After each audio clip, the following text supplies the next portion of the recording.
Muy buenas noches a todos, bienvenidos. El tema es fabuloso, es un tema que ha estado en el ambiente en Guatemala y ha causado algunas polémicas, de quién es el subsuelo, quién es el dueño del subsuelo, y qué mejor para ello que contar con la presencia de una persona a la que considero uno de los académicos más serios y más formales en el estudio de lo que es la propiedad privada a nivel mundial. Nos acompaña el día de hoy el doctor Enrique Gersi, quien nació en Lima, Perú, en 1961. Es abogado, tiene un máster en Derecho Civil, es doctor en Filosofía y doctor en Derecho. Además, es periodista. Fue diputado nacional de Perú por el departamento de Lima entre 1990 y 1992. Profesor de Análisis Económico de Derecho en la Universidad de Lima. Ha sido profesor y es profesor visitante de la Universidad Francisco Marroquín, aquí en Guatemala. Es profesor honorario de la Universidad Laica Vicente Rocafuerte de Guayaquil. Y es investigador principal del Instituto Libertad y Democracia, o fue, entre 1981 y 1988. Asimismo, es miembro de una serie de sociedades, entre ellas la International Society for Individual Liberty en San Francisco, es miembro de la Sociedad Geográfica de Lima, integrante de la Royal Economic Society de Londres, miembro del Comité de Investigación de la Sociología del Derecho del Instituto Internacional para la Sociología Jurídica, y miembro de la Mont Pelerin Society, una fundación en la que uno de sus principales fundadores, Friedrich Hayek, es también estudiado en esta casa de estudios y un auditorio está nombrado con su nombre. Entre otras sociedades académicas, además es académico adjunto del Instituto Cato de Washington. Es interesante que es coautor del libro El Otro Sendero, el cual muchos ya lo hemos leído, lo conocemos. Es coautor con Hernando de Soto y Mario Ghibellini. Entre sus numerosos artículos destacan títulos como El Nuevo Militarismo en América Latina, en 2003, Liberalismo Tico, 1998, La Crisis Peruana del Copyright, 1998, y La Fatiga de la Reforma, 1997. La idea de traer a tal personalidad es poder discutir al más alto nivel académico y dejar todas las bases teóricas de un tema que está muy candente y muy actual en Guatemala. Le damos la más cordial bienvenida al doctor Enrique Gersi. Quiero, en primer lugar, agradecer por la invitación y por la presencia a todos ustedes esta tarde. Se me ha pedido comentar acerca de un tema que creo yo reviste una importancia especial en América Latina. El problema de la propiedad del subsuelo. Claro, partiendo de esta manera, la pregunta parece, o la preocupación por el tema parece un poco abstracta y tal vez difícil de comprender. Los abogados dedicados al derecho minero, los empresarios mineros, los sindicalistas podrían estar interesados en el tema. No parece obvio, por lo menos, la razón por la cual concite o deba concitar un particular interés más allá de un ámbito estrictamente limitado al de la actividad. Para presentar el problema y tratar de explicar por qué la propiedad del subsuelo es relevante política y económicamente, yo quisiera empezar por plantear una pregunta que siempre le formulo a mis estudiantes en la Universidad de Lima. El Perú es, como probablemente ustedes saben, un país minero. Lo hemos sido siempre, desde el imperio de los incas y aún antes hasta hoy. De manera que es inevitable discutir sobre asuntos mineros en un país que tiene a esa actividad como una de las más importantes. La pregunta que yo le formulo a mis alumnos es la siguiente. ¿Cuál es la diferencia entre encontrar petróleo en Texas y encontrar petróleo en el Perú? La respuesta, después de arduo debate, es una sola. Si tú encuentras petróleo en Texas, eres rico. Si encuentras petróleo en el Perú, eres pobre. Y la razón es paradójicamente institucional. Porque ustedes podrían decirme por qué, si has encontrado petróleo, en un lugar eres rico y en otro eres pobre. Porque en el Perú el petróleo es del Estado. Cuando lo encuentras, te lo quitan y se lo dan a otra persona. Encuentras petróleo en tu casa o mutatis mutandis, oro, plata, cobre, estaño o lo que fuere, y no es tuyo, es del gobierno. Y el Estado puede asignarlo a través de determinado tipo de procedimientos más o menos parecidos en los países de América Latina a quien le parezca. Este es el problema y la razón, en realidad, por la cual quisiera plantearles algunas reflexiones esta tarde.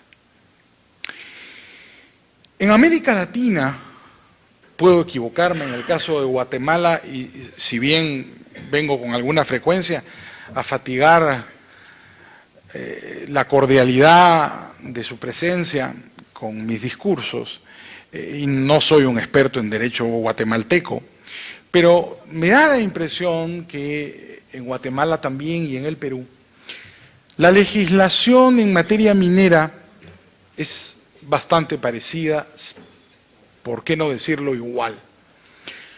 La propiedad del subsuelo le pertenece al Estado, los recursos naturales le pertenecen al Estado. Esto es así en todo el derecho civil latinoamericano y plantea una excepción en el régimen general de la propiedad. La regla en el derecho civil latinoamericano, siguiendo por lo demás el derecho romano, es que la propiedad se extiende del suelo, el límite físico suelo, hacia arriba el sobresuelo y hacia abajo el subsuelo en la medida en que sea útil para el propietario. Ese es el principio general. Esto es verdad siempre, salvo que encontremos un mineral, gas o petróleo en el subsuelo. En ese caso se produce una excepción.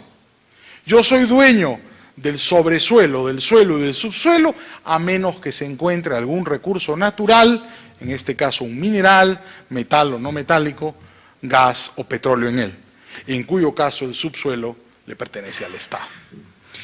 Hay diferentes nombres para esto, en algunos países se utiliza la denominación del dominio inminente del Estado, en otros países se habla de la reserva legal, en otros países se habla de la propiedad de los recursos y no de la propiedad del subsuelo, matices que hacen mutatis mutandis de un país a otro en América Latina, pequeñas diferencias, notas a pie de página. Pero esencialmente el concepto es ese.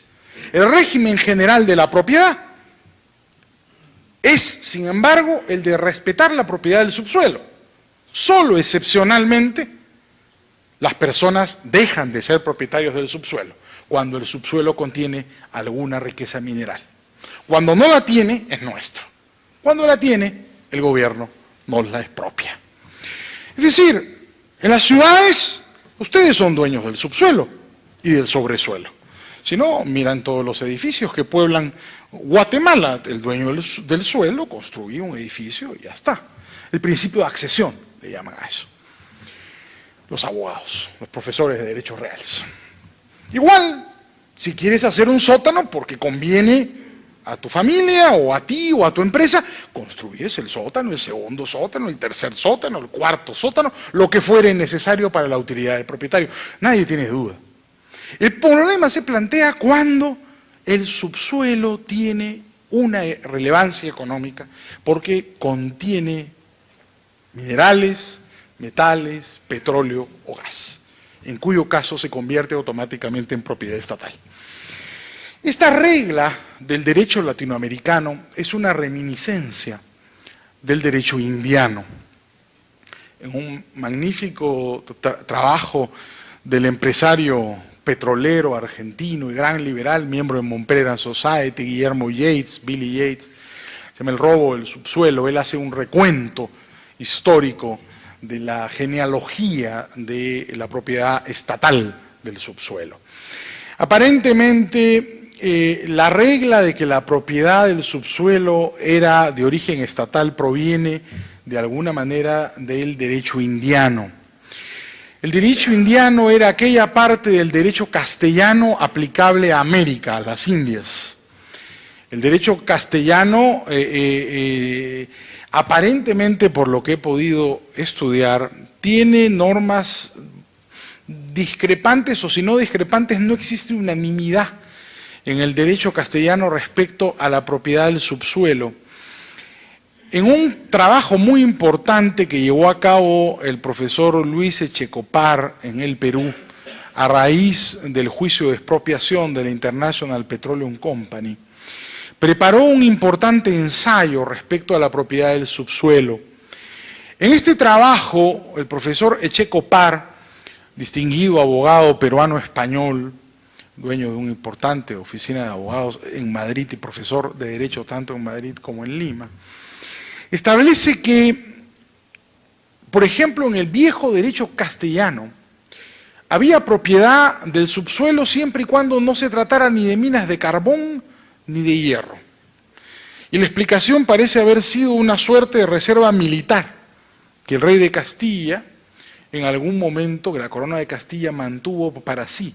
De hecho, la industria militar castellana, la industria del acero, en particular en Toledo, fue siempre muy importante. Y no parece haber habido propiedad real, por lo menos es lo que sugiere este trabajo, en el derecho castellano sobre el subsuelo de manera indiscriminada. Solamente una reserva respecto de la minería de carbón y de hierro. No obstante, el derecho indiano, ustedes no sé si tienen claro jurídicamente la organización del derecho en la colonia, pero América Hispana no fue nunca una colonia como fueron los países, digamos, los Estados Unidos o el Canadá. América Indiana era un reino. Y era un reino de Castilla, porque el descubrimiento de América Colón lo hace para Castilla, no lo hace para Aragón, y eso fue una tragedia. Si hubiéramos tenido los fueros aragoneses y a los viejos caballeros catalanes que asolaron el Mediterráneo en la Edad Media, probablemente la historia de América Latina sería completamente distinta, tendríamos por lo menos una tradición institucional diferente, pero no vamos a reescribir la historia esta tarde. El hecho es que la organización jurídica colonial o española, hispanoamericana, se hace en torno al derecho castellano. El derecho castellano, sin embargo, tenía una tradición mixta, foral, consuetudinaria y jurídica positiva. El derecho indiano es aquella parte del derecho castellano que se aplica en América Española, en las Indias. Y el derecho indiano es positivista, no fue consuetudinario. Fue hecho por un grupo de individuos, un grupo de burócratas que redactaron normas positivas y las impusieron por la fuerza de las armas en América Española. El derecho indiano es en realidad el antecedente más notable de lo que será la experiencia positivista en América Latina después. Esta tradición positivista existe en el derecho hispanoamericano prácticamente desde la existencia de un derecho occidental. El derecho indiano en materia de minería recoge una reserva absoluta de la propiedad del subsuelo. La propiedad del subsuelo es del rey. El rey de España era el dueño del subsuelo en las Américas. Heredan las repúblicas latinoamericanas esa facultad real y la incorporan a la legislación. Al extremo de que, por ejemplo, los pagos que en algunos países hay que hacer por algún tipo de concepto de concesión o de derecho minero, en muchos países se denominan regalías, hasta hoy, que es una reminiscencia del derecho real, del derecho regio que existe sobre la propiedad estatal del subsuelo, la propiedad real del subsuelo. El rey era el dueño del subsuelo y durante la colonia se le pagó el quinto real, por esa razón al rey. De toda expropiación minera hispanoamericana se le pagó el quinto real. Y el rey cobró un impuesto, un derecho en realidad, como propietario del subsuelo, una compensación que se le pagaba como consecuencia de la extracción de los minerales. Este esquema se repite hasta hoy prácticamente sin diferencias. Las diferencias son de nombre, pero no son de concepto. Las repúblicas hispanoamericanas hemos mantenido la vieja legislación indiana en materia de minería. Ya no se llama rey, bueno, ahora es el Estado, la república, la nación, como quiera llamarse. El Estado republicano es el dueño del subsuelo. Esta introducción, de hecho, me lleva al planteamiento del problema. ¿Qué pasa con la minería latinoamericana? La minería latinoamericana vive hoy en una paradoja notable. Buenos precios, cotizaciones internacionales importantes, han hecho que países como el Perú, como México, como Chile, de una minería importante y desarrollada, tengan momentos de gran desarrollo y de gran prosperidad. La minería latinoamericana es muy próspera. Gas en Bolivia, gas en Perú, petróleo en Argentina después de exploraciones importantes en la década pasada, petróleo en Colombia, por supuesto en Venezuela. Hay una perspectiva muy impresionante. Pero a esa prosperidad no sigue la popularidad ni la legitimidad social de la industria minera. Si ustedes revisan, como hice yo, Google, nada más, como dicen los jóvenes peruanos, si googlean un rato, van a encontrar y comienzan a revisar periódicos de América Latina, de ayer, de hoy, de hace una semana. En la mitad de ellos van a encontrar que tomaron una mina, que quemaron una mina, que impiden el acceso a una mina. ¿Quiénes? Los pueblos cercanos, las comunidades que viven encima de la mina, los indígenas vecinos a ella, las poblaciones que las rodean. A mí este problema inmediatamente me planteó la necesidad de una reflexión. ¿Cómo es posible que la industria minera, que además paga impuestos altísimos en toda América Latina y que además gasta ingentes cantidades de dinero, por lo menos en el Perú, no me atrevo a hablar ya por otro país, pero en el Perú aporta ingentes cantidades de dinero en ayuda social, construye hospitales, regala colegios, dona dinero, hace fideicomisos para el desarrollo de las poblaciones indígenas que ocupan los lugares vecinos a ella, sea odiada profundamente por la gente a la que supuestamente ayuda y da empleo, al extremo de haberse convertido en un tema de violencia social latinoamericana. Hay presidentes o candidatos a presidente que han convertido el tema en su bandera de lucha exitosamente. Evo Morales. Ya no hablo de Chávez. Hay algunos que casi ganaron la elección con esa bandera de lucha. El comandante Humala en el Perú. Paradójicamente nos terminó salvando Alan García, que hoy día es un hombre razonable, maravilloso, defensor del mercado, luego de que hace 20 años fue el creador de una inflación que llegó a 1 billón % de inflación. Es decir, las cosas son extrañas, a veces uno no vota por alguien sino contra alguien.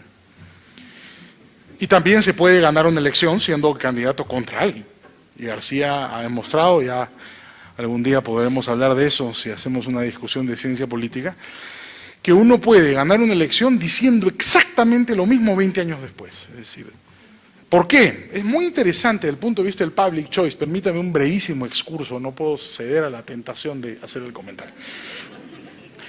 García hace 20 años gana la elección hablando en contra del mercado, hablando de la estatización, de la nacionalización, de todo lo que no nos gusta. Y la gente vota por él. 20 años después gana la elección diciendo todo lo contrario. Que hay que privatizar, que hay que defender la propiedad privada, que nada de estatizar nada, que el libre mercado, que la globalización es una maravilla y que vive el TLC con los yanquis. Claro, ustedes dicen, educamos a la gente, qué maravilla, ¿no? Después de 2 décadas los peruanos se educaron. No se educaron. Tú haces una encuesta y la gente odia todo eso. ¿Por qué votaron por Alan García? Porque al electorado no le interesa el contenido de las propuestas, sino la forma. La gente no vota por lo que dicen los candidatos, sino vota por los candidatos. Y vota por cómo lo dicen.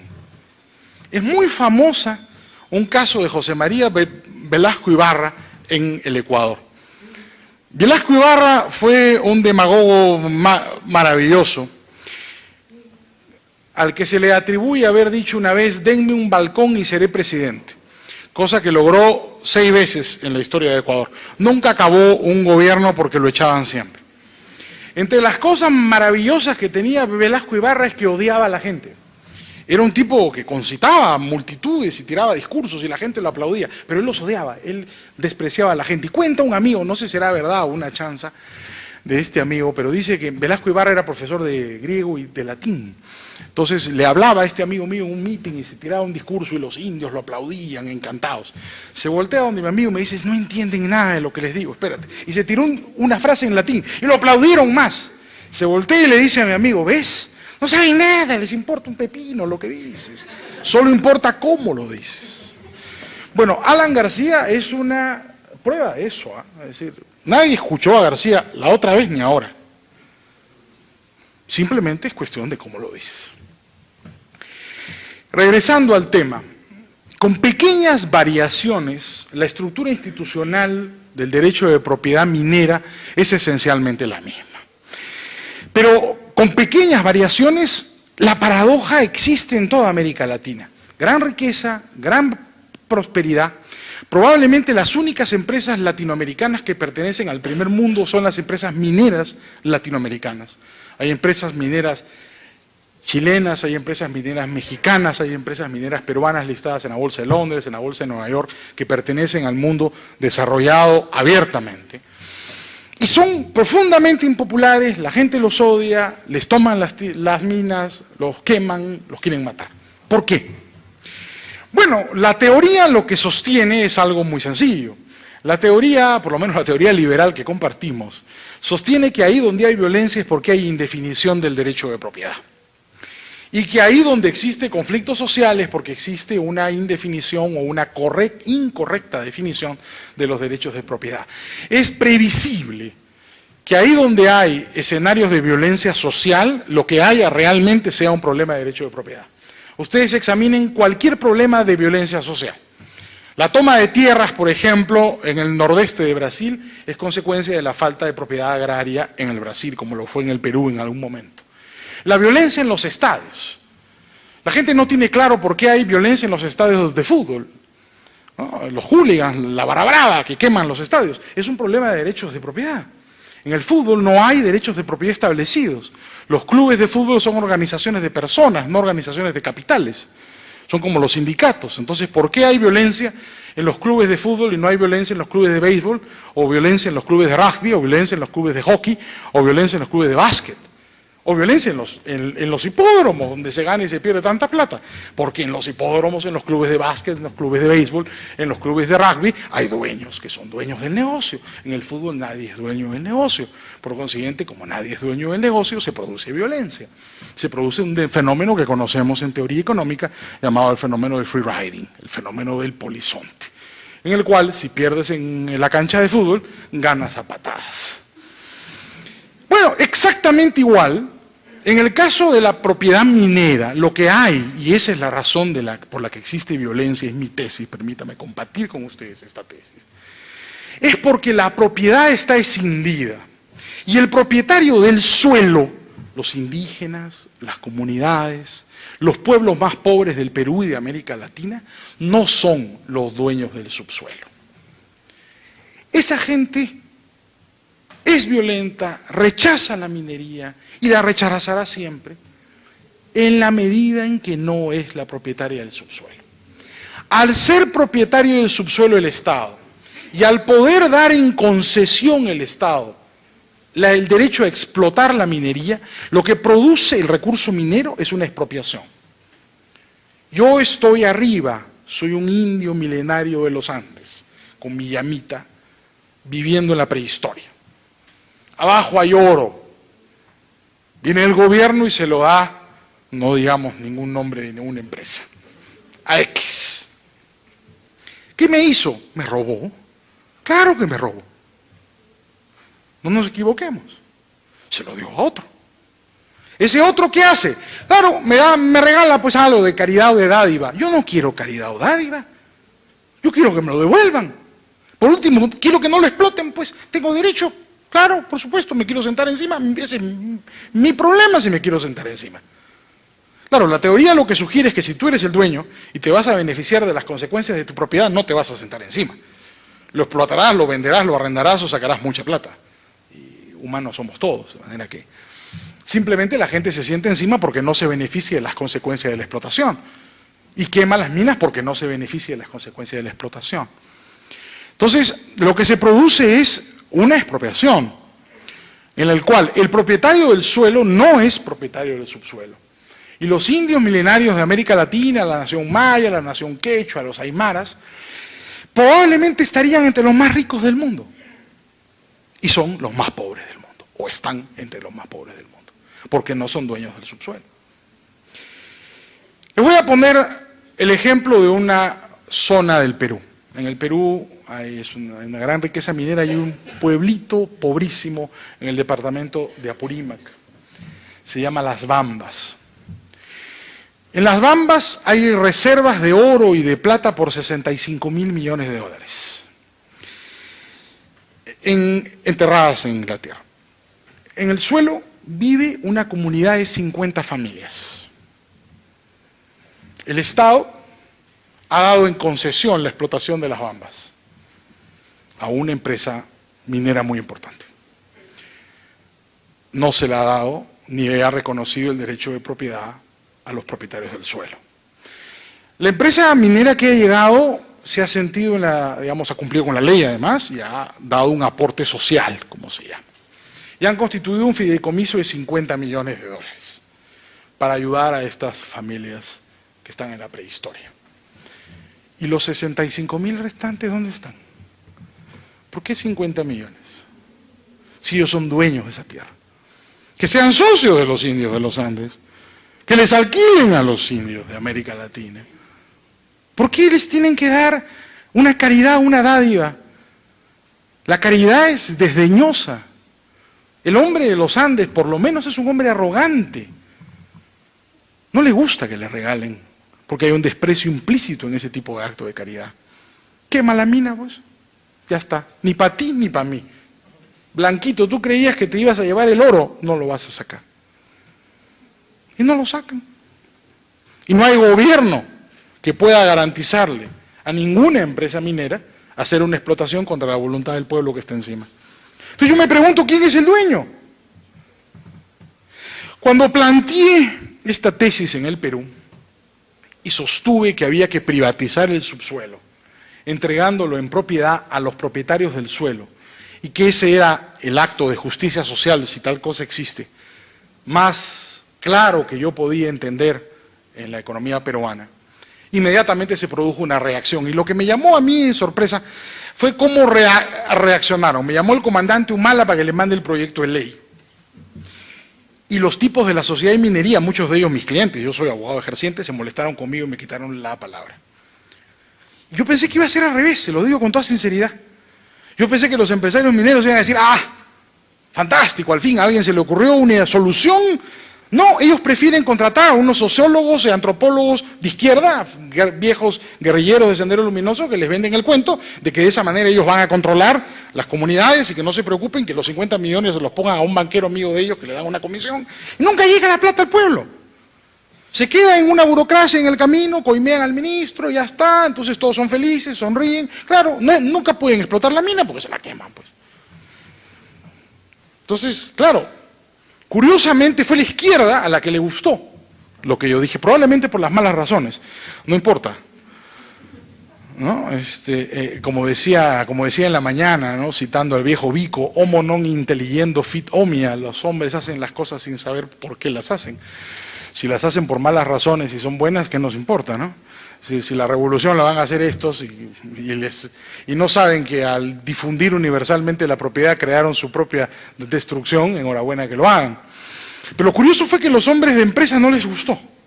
Dijeron, no, eso no es moderno, en todas partes del mundo, el Estado es el dueño del subsuelo, entonces uno lo da en concesión. Mentira, les hablé de Texas, les hablé de Sudáfrica y ya te cambian de tema inmediatamente. Dicen, no, pues en el Perú eso no se puede hacer porque no estamos tan desarrollados. Todavía la incultura.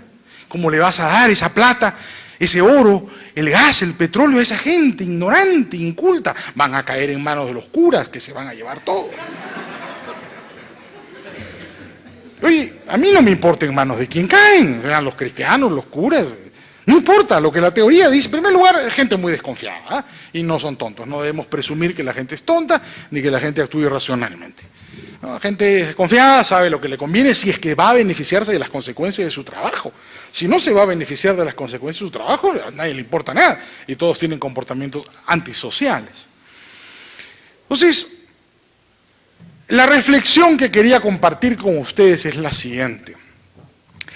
Ahí donde hay una indefinición de derechos de propiedad se produce generalmente no solo ineficiencia, sino violencia. Los arrebatos de violencia que sacuden espasmódicamente la minería latinoamericana, en mi concepto, se encuentran en consecuencia asociados con una indefinición de los derechos de propiedad del subsuelo. Mientras el Estado sea el propietario del subsuelo, se produce además un acto de gran injusticia. Porque yo, que vivo en la ciudad y soy un señorito de Lima, que gano un buen sueldo, sí soy propietario del subsuelo, pero el indiecito de los Andes, que tiene oro debajo de su choza, en la que no tiene ni agua ni luz, él no es propietario del subsuelo. Eso no tiene explicación moral, es inaceptable. Porque yo sí en la ciudad soy dueño del subsuelo donde no hay nada, y él, que no tiene nada, salvo lo que está en el subsuelo, no es dueño del subsuelo. Eso es ineficiente e injusto. El sistema se ha creado en base a una expropiación, en la cual se le quita a ciertos propietarios del subsuelo el derecho a él y se le entrega al Estado, que concesiona a través de métodos diferentes en cada país la explotación de ese recurso a grupos de empresarios, que a la hora que tratan de explotarlo, claro, cuando se encuentran en una situación de bonanza económica, entran inmediatamente en conflicto social con las poblaciones que se asientan encima de las minas. Las legislaciones de América Latina tienen una serie de soluciones para este problema, en mi concepto todas perfectamente ineficientes. Por ejemplo, en el Perú, la nueva ley de minería, o la ley de minería que tuvo una reforma hace unos años, establece que ninguna empresa minera puede gestionar o desarrollar una mina sin antes pactar un derecho de superficie remunerado con el propietario del suelo. Pero claro, al final estás discutiendo exactamente lo mismo, es decir, estás pagando por el derecho de superficie, no estás pagando por el recurso. Al final no es un problema de dejarte pasar, ¿no es cierto? El gran problema que tú tienes es participar de todos los derechos como propietario del recurso minero, de los metales o de los no metales que se encuentran encerrados en el subsuelo. Y de esa manera hacer socios de la actividad minera a la gente más pobre de América Latina. Yo creo que si tuviéramos que hacer un acto redistributivo, por supuesto con todos los prejuicios que esto nos debe traer, debería ser el de difundir la propiedad universalmente. Se han privatizado bancos, se han privatizado en el Perú hasta cines, ¿no? Supermercados, pero no se ha privatizado el verdadero recurso nacional, que es el subsuelo. En realidad no se ha privatizado nada, porque si Perú, Chile, en menor porcentaje, Brasil, Argentina y México tienen una actividad minera importante y siguen teniendo la titularidad de ese derecho a los gobiernos, al final no hemos tenido un proceso de privatización exitoso, porque es el principal recurso económico de esos países. De manera que cuando se plantea la discusión de cómo solucionar el problema de violencia que aqueja a los sectores campesinos y mineros y que enfrenta a las poblaciones con las empresas mineras, mi respuesta es una sola: difundamos la propiedad, establezcamos un derecho de propiedad que pueda permitir el desarrollo armonioso de esa actividad, reconciliando a las poblaciones con las empresas mineras, haciéndolos socios, ya regularán, ya no será materia de una concesión o un reglamento estatal el desarrollo del negocio, será materia de un contrato libremente negociado y establecido con los propietarios de los terrenos, por los cuales estas gentes, que son muy pocas personas, gentes que viven en esas zonas, por lo menos en el caso peruano, en el caso chileno, muy alejadas y en la cordillera, son poquísimas personas. Probablemente van a pasar de encontrarse entre las más pobres del planeta a pasar a engrosar las listas de Forbes, como las familias más ricas del mundo. Simplemente con un acto de redistribución para que estas personas puedan participar de los beneficios de la riqueza y puedan entender que la libertad sin propiedad no existe. Nadie defenderá la libertad como una idea si la libertad no se convierte en una realidad a través de la propiedad, que es la forma, ¿no es cierto?, de darle concreción, darle virtualidad a una idea abstracta. Hay un paralelo que no podría dejar de mencionar finalmente. Está en Guatemala. Ustedes privatizaron el espectro electromagnético, así que no me digan que no se puede privatizar el subsuelo. Es decir, más raro es privatizar el espectro electromagnético. De hecho, en Texas, el subsuelo de propiedad privada, igual en Sudáfrica, son potencias mineras mundiales. Es decir, si es posible crear un mecanismo, a veces los términos no son técnicamente precisos, pero si es posible crear un mecanismo de derechos transferibles y de uso exclusivo, que los anglosajones llamarían derechos de propiedad y que nosotros propiamente hablando no podemos admitir que sea derecho de propiedad, pero bueno, se parece, ¿no es cierto? Para el espectro electromagnético, ¿por qué no lo podemos hacer para el subsuelo? Y de esa manera reconciliar la eficiencia económica con la paz social. Claro, el espectro electromagnético no crea violencia en el sentido de que la estatización del espectro electromagnético no afecta a las poblaciones con el gobierno ni con las empresas.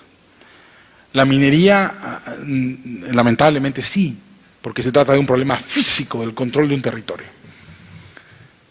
Eso, creo yo, debería permitirnos a nosotros reconocer que hay experiencias de políticas públicas, además ideadas en América Latina, que pueden ser perfectamente exitosas de aplicarse internacionalmente. Para mí, América Latina ha hecho dos contribuciones a políticas públicas notables en la última década, en las últimas 2 décadas. Primero fue Chile, con la creación de los fondos privados de pensiones, una contribución al mundo de políticas públicas, es decir, una política pública latinoamericana que se ha difundido universalmente. Y la segunda es de Guatemala, la privatización del espectro electromagnético. Las licencias exclusivas, transferibles del espectro electromagnético son una segunda contribución de políticas públicas latinoamericanas decidida e importante. No tengo duda de que, siendo tan importante la minería en América Latina, una tercera contribución, ojalá sea peruana, o chilena, o argentina, o mexicana, o guatemalteca, podría ser, ¿no es cierto?, poner fin a este instituto del derecho indiano, la propiedad estatal del subsuelo, y privatizar el subsuelo, devolviéndole a los indios, a las comunidades, a las poblaciones, a las personas que viven, que ocupan el suelo, la titularidad para la explotación de los recursos minerales, gas y petróleo que encierra el subsuelo. Creo yo que esa es una forma importante de reconciliar a las sociedades en América Latina y además una forma importante de difundir la propiedad universalmente, porque la difusión universal de la propiedad es la garantía de la libertad, de la democracia y del Estado de Derecho. Por eso, esta tarde, cuando me plantearon conversar un poco con ustedes acerca del problema de la propiedad del subsuelo, quise explicarles de la manera más coloquial posible este problema con los problemas, las características y las diferentes dificultades que encuentro en él, para poder pensar un poco acerca de qué cambios trascendentes se deben introducir en el marco institucional latinoamericano. Yo he contado una historia ya en el pasado, con Marta Yolanda la contamos también hoy día a mediodía, que quiero volver a repetir, porque me parece una historia linda. Los peruanos y los guatemaltecos no nos conocemos. Creemos que estamos lejos, cuando en realidad estamos cerca. No hay vuelo directo, si lo hubiera sería 3 horas y un piquito. Inclusive estamos geográficamente cerca. Culturalmente hemos estado muy cerca en el pasado. En la colonia las relaciones entre Guatemala y el Perú eran importantes. Desde los tiempos de los conquistadores, cuando Alvarado quiso darle un golpe de estado a Pizarro y se fue para allá a echarlo y quedarse con la colonia, y Pizarro lo soborna para que se regrese aquí y lo deje en paz y le vende sus tropas. A cosas mucho más sublimes y curiosas. En el Perú los guatemaltecos tienen fama de magos, de santos y de milagreros, y ustedes me dirán por qué. Y les quisiera contar para terminar brevemente la historia de un santo guatemalteco al que ustedes probablemente no conocen. Joseph Raimundo, sacerdote nacido en Quetzaltenango en 1832, viaja al Perú y hace su ministerio en el Perú. Este hombre vive en un pequeño pueblo, se traslada a un departamento al sur de Lima, a 300 kilómetros, Ica, y funda él un pequeño pueblo, Guadalupe. Él era un gran devoto de la Virgen de Guadalupe. Joseph Raimundo organiza la población, hace una iglesia que hasta hoy existe, la iglesia de Guadalupe, y adquiere con el correr de los años fama de santidad. Varón humilde y piadoso, se le atribuye un milagro muy particular. En medio del desierto, la tradición católica quiere que Joseph Raimundo, a quien la historia del Perú llama el padre Guatemala, le atribuye haber hecho florecer el desierto, porque con su bastón hizo salir agua del desierto. La tradición le atribuye entonces este milagro al padre Guatemala, como lo llaman, haber hecho surgir en el desierto agua y haber hecho florecer el desierto. Esta historia del padre Guatemala, que yo siempre se las digo a los guatemaltecos que conozco y a los peruanos, porque los peruanos tampoco conocen nada de Guatemala. Y les recuerdo esta relación y esta imagen, esta metáfora, ya que hemos hablado tanto de metáforas en la mañana. Yo creo que es la metáfora de la marroquín, porque así como el padre Guatemala hizo florecer el desierto, yo creo que la marroquín hace florecer en el desierto las ideas de la libertad. Y estoy muy feliz de estar con ustedes por ello esta noche. Muchas gracias.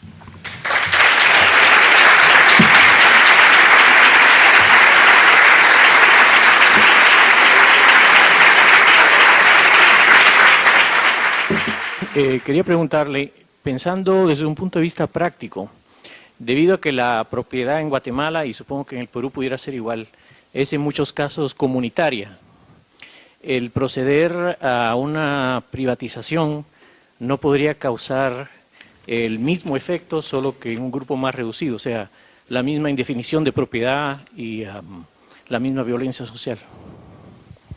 La propiedad comunitaria, tal como está definida en el Perú, y por su pregunta sospecho que debe ser igual aquí en Guatemala, ciertamente nos ofrece un escenario de absoluta indefinición de los derechos de propiedad. Es decir, no creo que sea posible llevar a cabo la privatización del subsuelo ni la privatización del sobresuelo. En el caso peruano, la reforma agraria de Velasco Alvarado en los años 70 quedó trunca, sin una reforma paralela de la legislación en materia de comunidades campesinas, como le llaman en el Perú.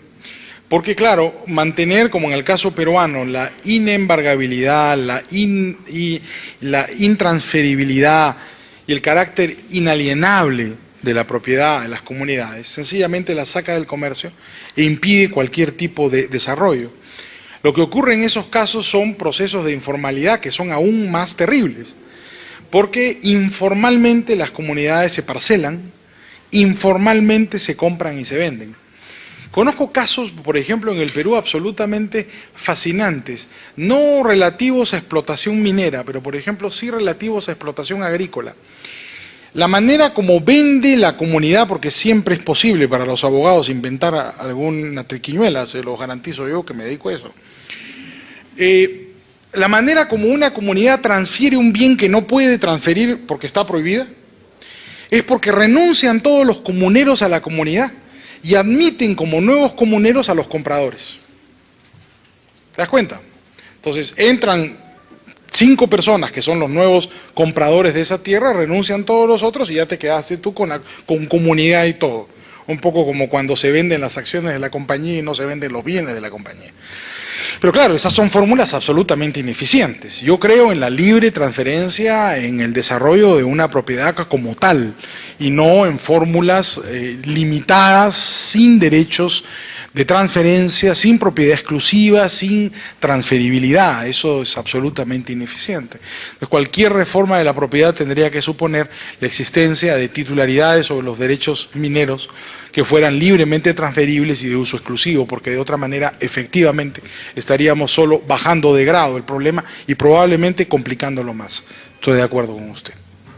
No puede dejar de notar que usted, dentro de su currículum, fue diputado, me imagino, del Congreso. Lamentablemente. Del Perú. Pues, en atención a eso y atendiendo a una particular duda que tengo siempre acerca de cómo lograr que nuestras ideas ingresen al aparato estatal, quisiera preguntarle cómo logró y si se desarrolló dentro de un partido que sostenía las mismas ideas o si fue usted contra el mundo y logró entrar al Congreso. A ver, lo que pasa es que el Perú en esa campaña del año 90 vivió una época bastante singular.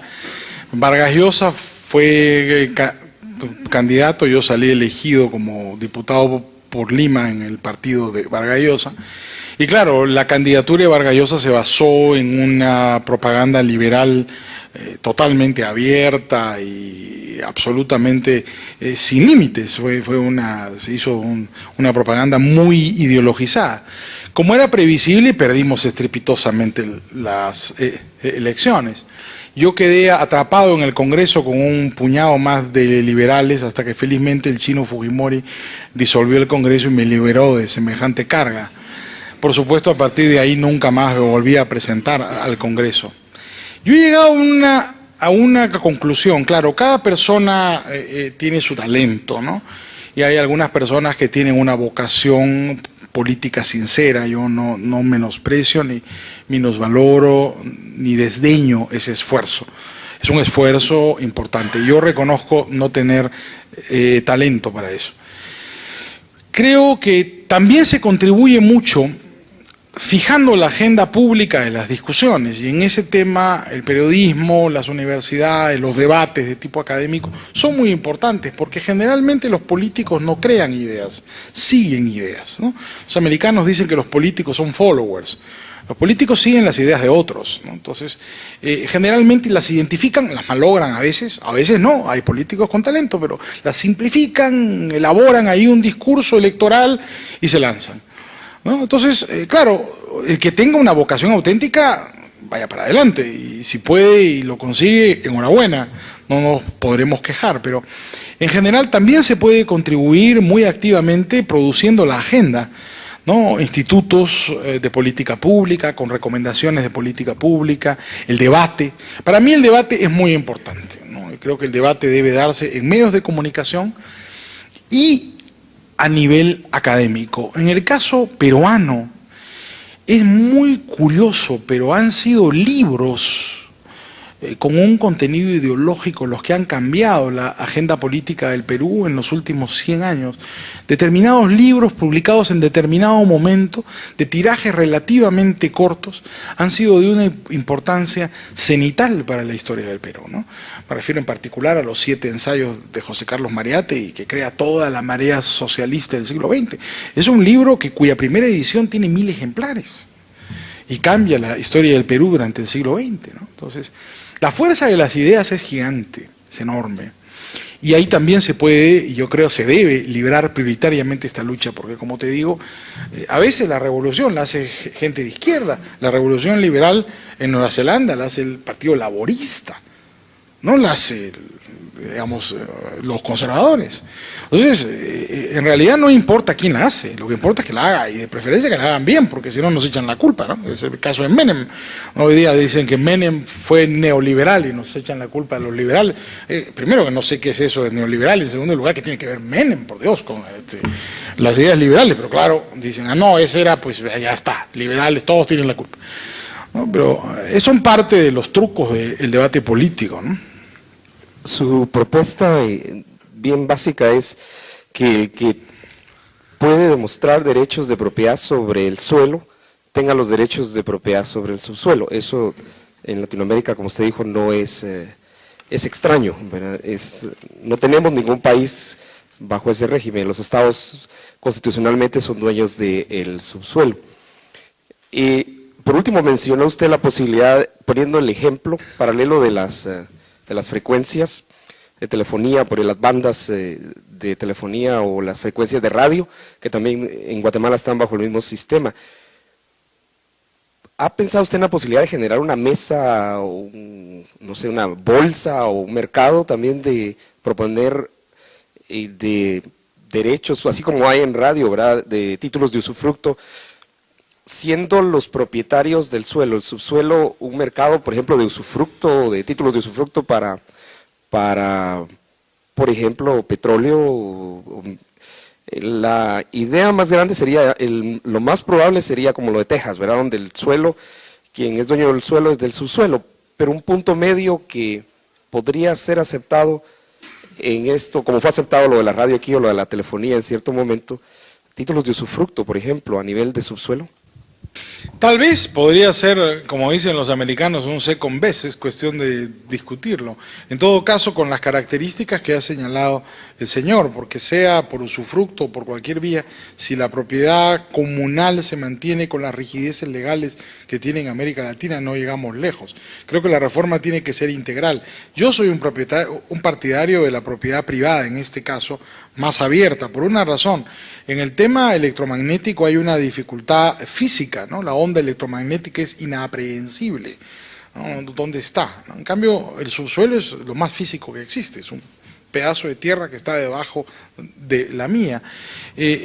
Un poco lo que hay con el sistema de concesiones actualmente es un sistema de usufructo. La concesión es un derecho real, por lo menos en el Perú, no sé cómo sea en Guatemala, pero en el Perú es un derecho real que yo lo puedo hipotecar, lo puedo dar en garantía, ¿no es cierto?, lo puedo arrendar, lo puedo aportar a una sociedad, pero claro, el titular de la explotación no es el dueño del recurso, el dueño del recurso es el Estado, ¿no? Entonces, claro, si, no sé cómo sería el diseño de los títulos de usufructo, pero si en ese caso, digamos, el titular es el campesino y eso le da derecho a participar en las utilidades de la explotación de ese recurso, de repente es una fórmula que se puede explorar.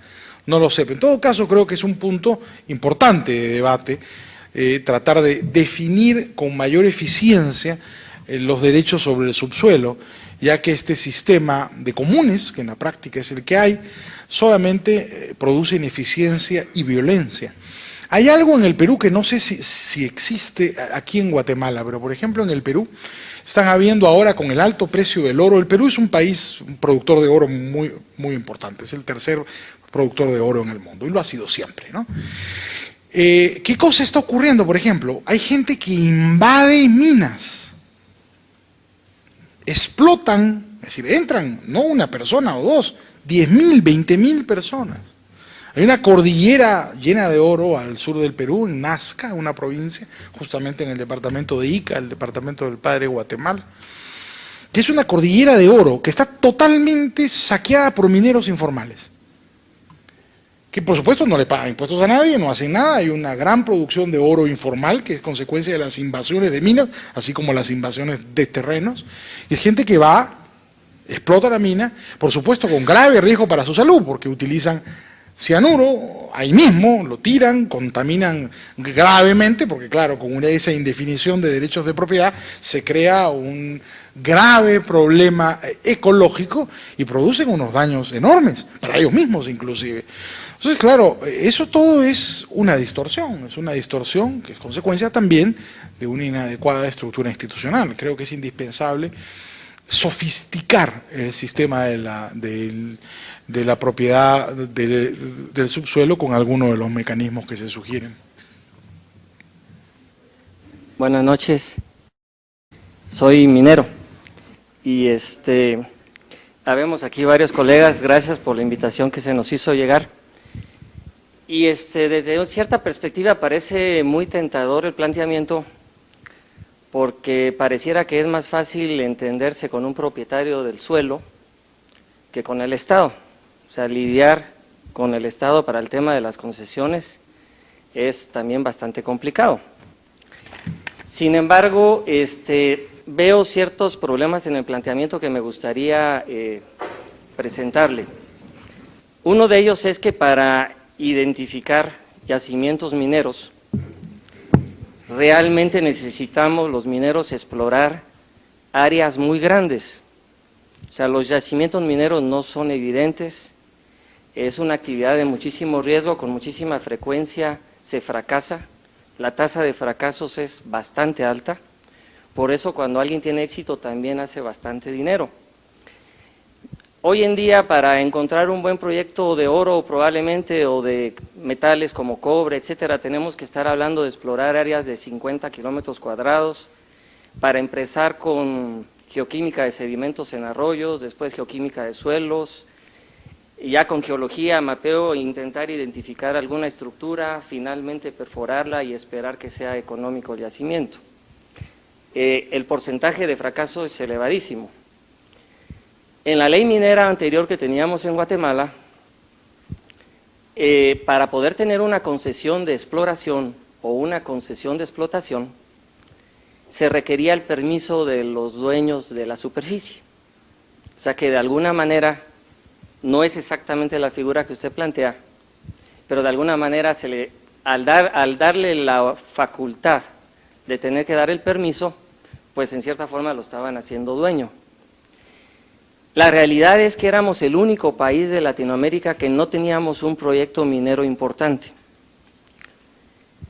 El boom minero de exploración de los 95 al 98, donde más o menos se gastaron en exploración 6.000, 7.000 millones de dólares, nada de eso pudimos recoger aquí en Guatemala. ¿Por qué? Porque primero era totalmente impráctico intentar obtener el permiso de 50 kilómetros cuadrados de dueños, sobre todo con el sistema de minifundio que tenemos en algunas partes del altiplano. Un colega mío que está por ahí le tocó tener que ir a una comunidad, en teoría, a hablar con los representantes de la comunidad para que nos dieran permiso de explorar, y la gran sorpresa es que lo pusieron enfrente de 5,000 personas, ¿verdad? Y obviamente pues no se pudo llegar a nada, porque no se puede negociar con 5,000 personas en masa. Entonces, cuando nosotros veíamos este problema, nos decían, bueno, ok, pues, realmente es impráctico, no se puede obtener el permiso de 50 kilómetros cuadrados de dueños, entonces no lo pidan para la exploración, déjenlo solo para cuando ya se haya encontrado y tengan que pedir la licencia de explotación. Entonces, obviamente, los mineros decíamos, bueno, díganme qué minero va a invertir capital de altísimo riesgo, donde la tasa de fracasos es muy elevada, para que cuando finalmente tenga éxito, le tenga que ir a pedir permiso a un dueño del terreno, y el dueño del terreno le va a decir, muchas gracias por haberme encontrado el yacimiento, ahora voy a ver con quién hago el negocio. Entonces, la idea de la propiedad es muy interesante, pero la problemática práctica de esta industria es algo que nos obligaría a intentar profundizar cómo resolverlo. O sea, no quiero oponerme así nomás porque sí a la idea. De hecho, pues yo respeto mi propiedad privada y la de los demás, pero el negocio minero tiene esta problemática. ¿Cómo lo podemos resolver, verdad? Y cuando ya los dueños del suelo eran dueños en Guatemala del subsuelo a través de esa figura, éramos el único país de toda Latinoamérica que no teníamos un solo proyecto minero. Y cuando se cambió eso, empezamos a figurar en el concierto de los países mineros. Exactamente al revés de la tesis que de alguna manera se está planteando hoy, ¿verdad? Entonces, pues le quiero dejar esa inquietud para profundizar sobre ella y ver cómo podría resolverse, porque desde otras muchas perspectivas es mucho más atractivo efectivamente negociar con el dueño, tener una cierta seguridad de que no lo van a invadir a uno. En este momento en Guatemala hay partes del país en donde no podemos explorar, pero sinceramente no creo que sea por indefinición de la propiedad privada, sino por sesgos ideológicos de gente que perdió la guerra civil en Guatemala, donde ahorita es minero visto, minero muerto, ¿verdad? Es un poquito, inclusive han intentado quemar a gente que ha estado minando caudales en hidroeléctricas porque los han confundido con mineros, ¿verdad? Y ahí no hay un problema de propiedad, me parece, pues, del subsuelo en la hidroeléctrica, en el cauce del río, pero sí, sí. O a lo mejor sí lo hay, ¿verdad? Entonces, Sí, claro. a ver qué comentario nos pudiera hacer, por favor. Yo le agradezco mucho, me parece muy interesante su contribución. Por supuesto, no tengo su conocimiento de la realidad guatemalteca. Los comentarios que puedo hacer son los siguientes. El hecho de que anteriormente hubiera habido que pedirle permiso al superficiario para explorar no significa que él haya sido dueño del subsuelo, sencillamente como en el caso peruano que había que pedirle permiso para estar ahí o para dedicarse a una actividad, pero la propiedad del recurso seguía siendo una propiedad estatal. Entonces no creo que se pueda concluir de esa situación, ¿no es cierto?, que eso sea un contraejemplo a la tesis de la propiedad privada del subsuelo. De hecho, en Sudáfrica hay propiedad comunal y hay una situación social, ya no de comunidades, sino de tribus, que son aún más complejas que las latinoamericanas, y la minería sudafricana está altamente desarrollada. Habría que hacer de repente un estudio comparado de la forma ya concreta en que opera la minería sudafricana y la forma concreta en que opera la minería latinoamericana para encontrar una solución que yo creo la vamos a encontrar más en África que en Estados Unidos o que en Canadá. Segundo lugar,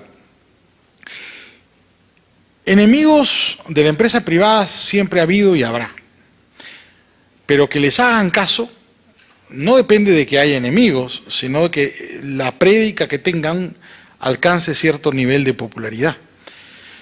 Entonces, la gente de Sendero Luminoso, de la guerrilla, Sendero Luminoso en el Perú o de la guerrilla aquí en Guatemala, alcanza un nivel de apoyo social cuando la gente encuentra una legitimidad en sus argumentos, si no, no, la gente no los sigue. De hecho, Sendero Luminoso y la guerrilla en Guatemala fueron movimientos minoritarios siempre. En el caso de Sendero Luminoso, dramáticamente minoritarios. Sendero Luminoso nunca tuvo más de 3.000 personas en todo el partido y provocaron una guerra civil con 250.000 muertos. Pues claro, la productividad política de los pequeños grupos ideologizados es mucho mayor que la de las personas comunes y corrientes como nosotros. Entonces, el guerrillero, el que tiene una ideología marxista definida, lo que busca es agudizar las contradicciones. Eso lo planteó Marx y lo desarrolló políticamente de una manera espléndida Lenin. Pues obviamente, cuando hay una situación de conflicto potencial, eso es una maravilla para ellos. Han hecho el negocio.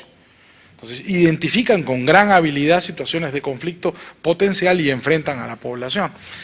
Y la enfrentan por una razón con la industria minera, porque la población no gana nada del beneficio de la industria minera.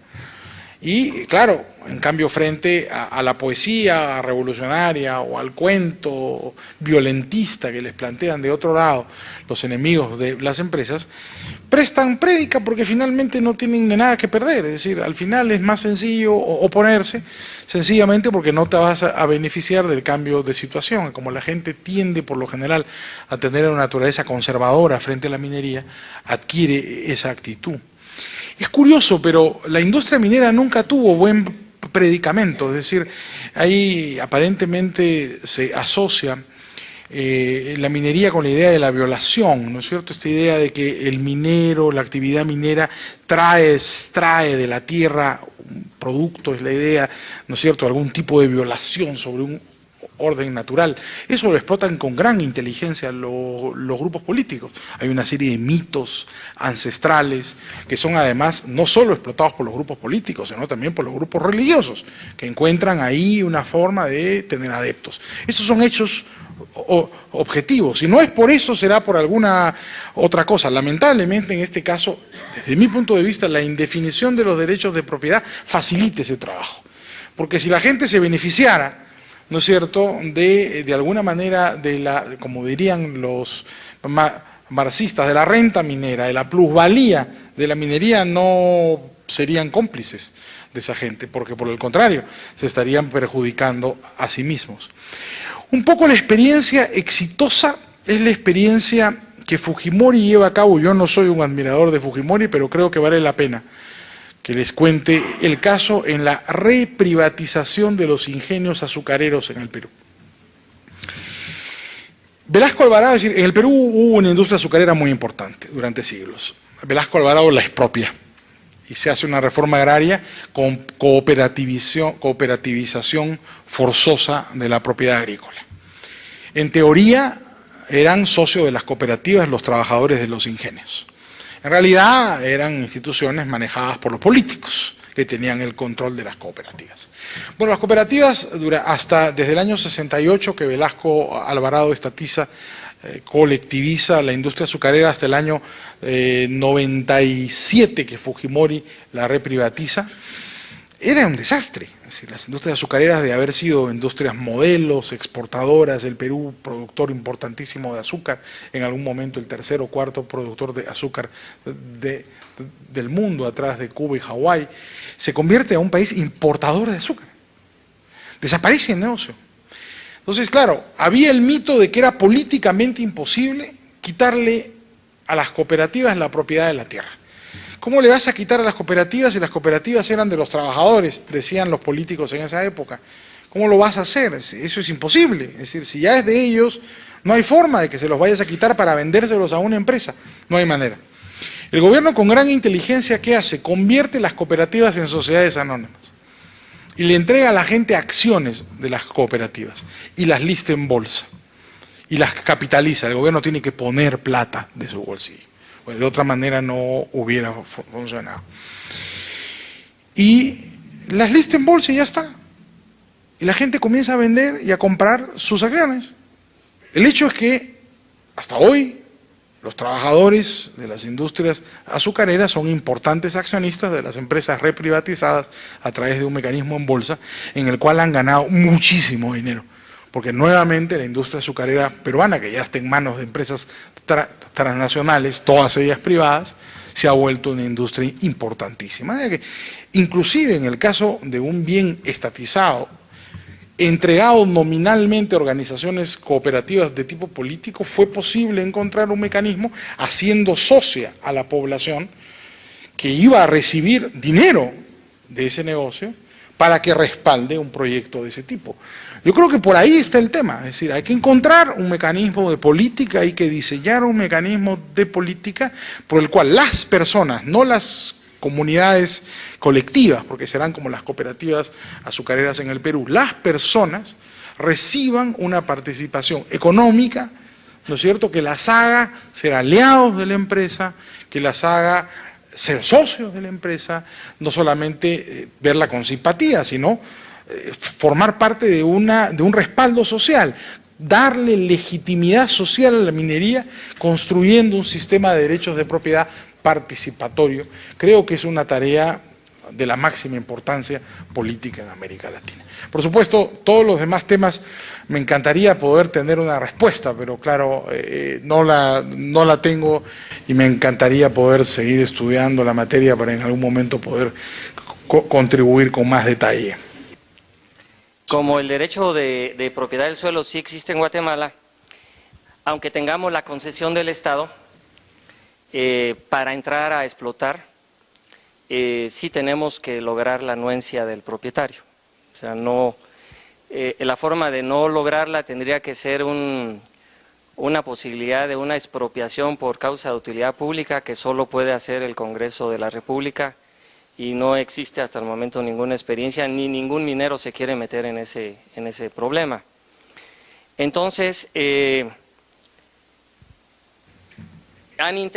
ley ha intentado, y nuestra propia Constitución ha intentado armonizar el derecho de propiedad con el tema de que los minerales son del Estado, ¿verdad? Todo lo que está en el subsuelo.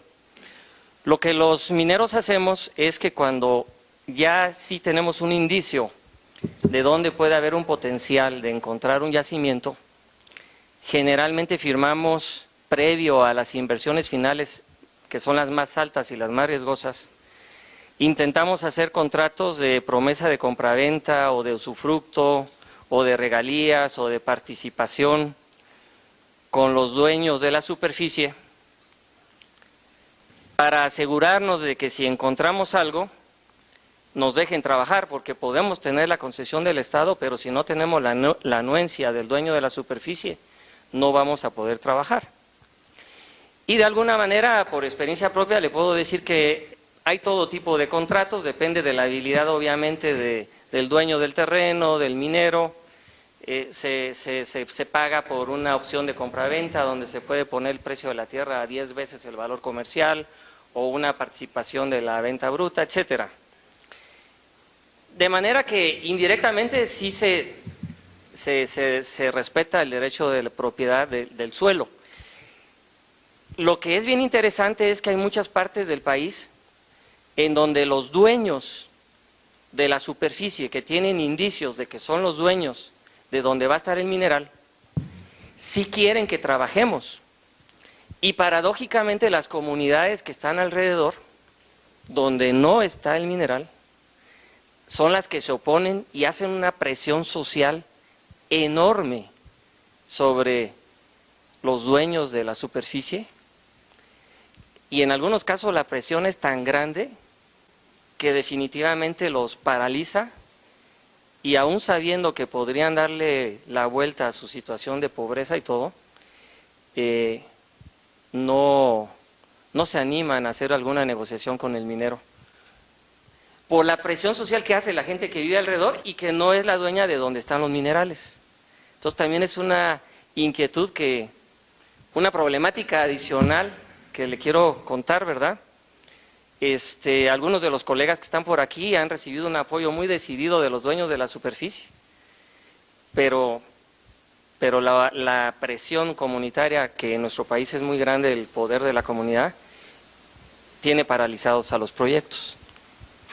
Es muy interesante lo que usted comenta. En teoría es posible, claro, aproximarse, nada más aproximarse a una solución de propiedad a través de un sistema de contratación, es decir, un conjunto de contratos bien diseñados pueden dar lugar a una solución semejante a la de un derecho de propiedad, a un costo muy alto, ¿no? Porque claro, implican muchas negociaciones individuales de contratos que tienen que ser muy sagaz e inteligentemente negociados. Lo que sería interesante es estudiar en el caso de Guatemala, no conozco la experiencia en el caso del Perú, si hay una relación entre algún tipo de contrato en particular y el resultado social. Yo me atrevería a suponer que deberíamos esperar la siguiente. En los casos en los cuales se utilicen contratos por los cuales se le reconozca al propietario de la superficie una participación en la renta minera, es probable que no haya violencia. Porque en la práctica, vía contractual, lo que hemos hecho es crear un derecho de propiedad. Un aproximado a, un sustituto, ¿no? Un surrogate, dirían los americanos. Es un sustituto, no perfecto, pero es un sustituto a la indefinición de derecho de propiedad por vía contractual. Si voluntariamente hemos incorporado al propietario de la superficie la explotación diciéndole, bueno, tanto por ciento es tuyo, y él lo aceptó, tenemos un resultado que se aproxima a la creación de una titularidad sobre ese derecho. Debería ser esperable, no será perfecto, pero lo que deberíamos esperar de ese tipo de experiencia es que en los casos en que se utilicen ese tipo de contratos o contratos parecidos, el nivel de conflictividad debería ser menor que en los casos en los cuales se utilicen otros sistemas de contrato. Es probable que eso sea así. En los otros supuestos en los cuales hay un propietario que está rodeado por una comunidad hostil, por cierto, la situación es mucho más compleja. Y generalmente nos va a llevar a una discusión, seguramente es lo que se plantea, respecto de la legitimidad de la propiedad de la persona. Porque es muy probable que en ese tipo de supuestos, conozco una experiencia en el Perú, lo que plantea la comunidad vecina es que hay una supuesta ilegalidad en la titularidad de ese propietario, ¿no es cierto?, y plantea una suerte de reivindicación, un tipo de conflicto por la titularidad del derecho de propiedad sobre la superficie. Sería lo previsible en esos casos, pero creo que también podría tener una solución por una vía arbitral que fuera esencialmente eficiente. El punto está en que sean personas individuales o comuneros, todos deberían tener la protección del sistema institucional y la posibilidad de formar parte de tener acceso a la propiedad del subsuelo, y de esa manera el nivel de conflictividad se va a reducir en el largo plazo. No ocurrirá de un día a otro, pero en teoría debería ocurrir. En cualquier caso, creo que es un tema fascinante que merece una discusión adicional. A mí me llama mucho la atención que, a mi parecer, no es cuestión de forma. Usted nos ha dicho el qué se puede hacer. Un colega acaba de transmitir un poquito de sus pensamientos respecto del ámbito y cómo está el ambiente del área minera en Guatemala.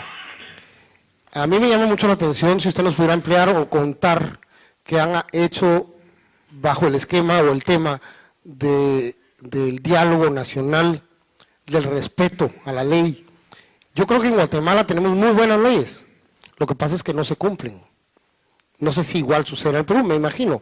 El nivel de pobreza es muy similar, el nivel de educación también. De nada nos sirve cambiar la ley si la propia ley que existe ahora no se comprende y no se respeta. Si nosotros respetáramos todos la ley e hiciéramos que se respetara, las cosas serían más fáciles y pudiéramos tener un mejor nivel de diálogo. Me llama muchísimo la atención, si usted nos pudiera contar, porque en Guatemala los malos, aunque son pocos y son menos, se hacen sentir más y son escuchados.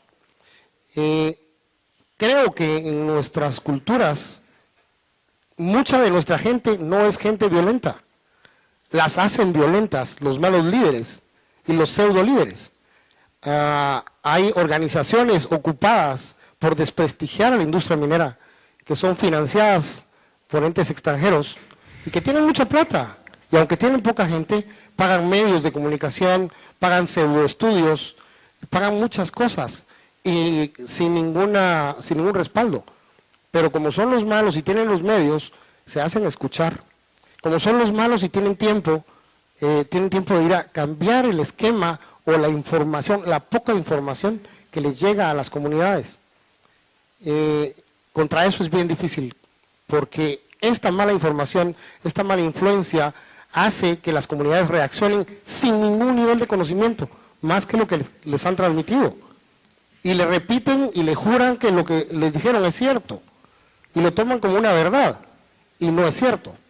En algunos casos, obviamente, pues tendrán alguna razón. ¿Qué han hecho ustedes en el Perú cuando tenemos muchas similitudes? Usted lo decía en su conferencia y es cierto, para mejorar el nivel de diálogo, pero respetando la ley. También es válido que en Estados Unidos el subsuelo es del propietario del suelo, correcto, pero hay otro nivel de respeto de la ley. Allí, recientemente, hace 2 semanas, hubo una publicación en prensa que una industria minera importante que se está desarrollando en Guatemala contaminaba un río. Un, digamos, profesional había hecho unos análisis, los cuales no fueron sustentados.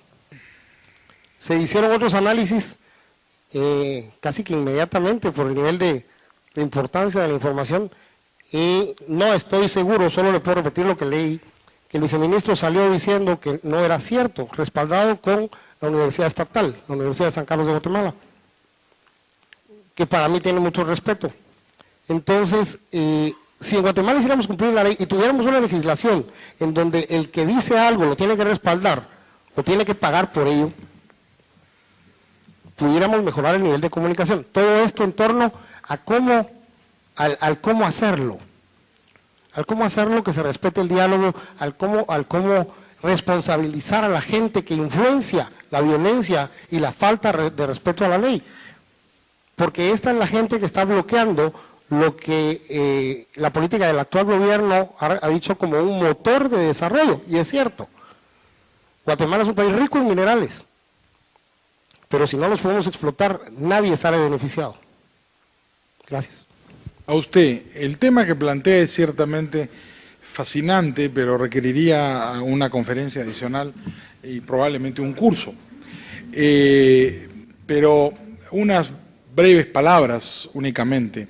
Yo no creo que si un país tiene leyes que nadie cumple sean buenas leyes. Yo creo que la cosa es al revés. Yo creo que cuando la gente no cumple las leyes es porque las leyes están mal, no porque la gente está mal.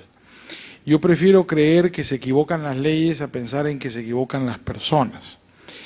Entonces, cuando las leyes no funcionan en un país es porque probablemente sean malas. Cuando la gente no obedece las leyes es porque probablemente las leyes sean malas y no que la gente esté loca.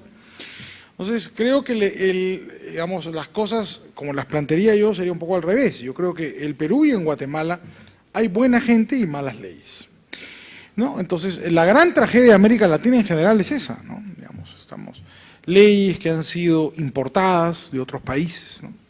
Así como ha habido sustitución de importaciones, ha habido sustitución de legislaciones. Hay gente que se dedicó a importar leyes de todas partes y que no funcionan.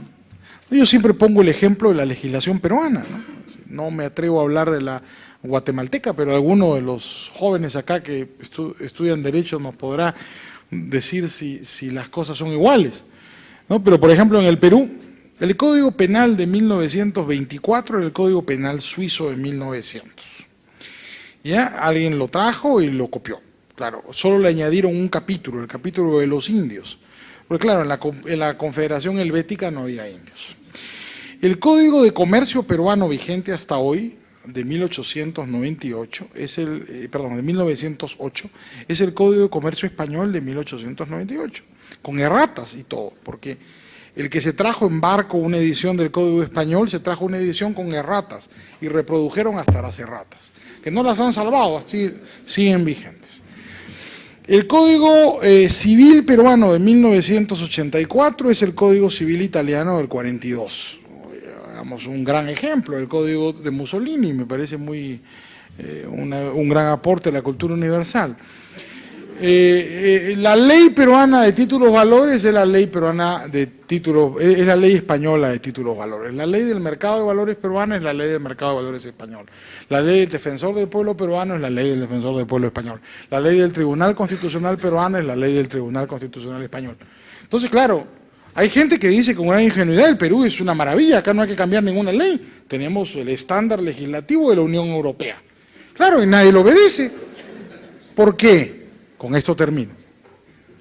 Porque no basta tener leyes para ser obedecidas. La ley solo se obedece cuando el costo de cumplir la ley es menor que su beneficio. Es decir, cuando la gente gana algo de cumplir con la ley, la gente cumple la ley. Cuando la gente pierde de cumplir con la ley, la gente no cumple la ley. La gente solo cumple la ley cuando le conviene. Podemos importar las leyes que quieran. Claro, los peruanos traen solo leyes españolas porque como no hablan inglés, ni francés, ni alemán, les es más fácil plagiarse, además por internet, es una maravilla. Los legisladores simplemente entran a internet y se bajan pues los proyectos que estaban en las Cortes españolas y los presentan en el Perú. Claro, eso no es legislar, eso es hacer literatura, mala literatura, ¿no? De manera que lo que me temo es que el proceso de reforma legal es todavía una tarea pendiente y sumamente compleja. Para poder tener una ley eficiente, lo que tenemos que hacer es reducir el costo de la legalidad, de manera que todos los latinoamericanos, y no solo unos pocos, podamos disfrutar de los beneficios de la libertad, de la propiedad y del derecho. Muchas gracias.